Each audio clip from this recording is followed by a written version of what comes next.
Good morning. I'm Deborah Carrier with Sacred Heart Catholic Church, celebrating 100 years in this community.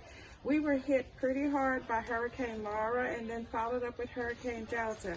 And we're doing food supplies drives over here at the church where we plan to do at least 300 to 400 people today. But we want to thank the ACTS Foundation, who have supplied us with food bags and other supplies that will be given out.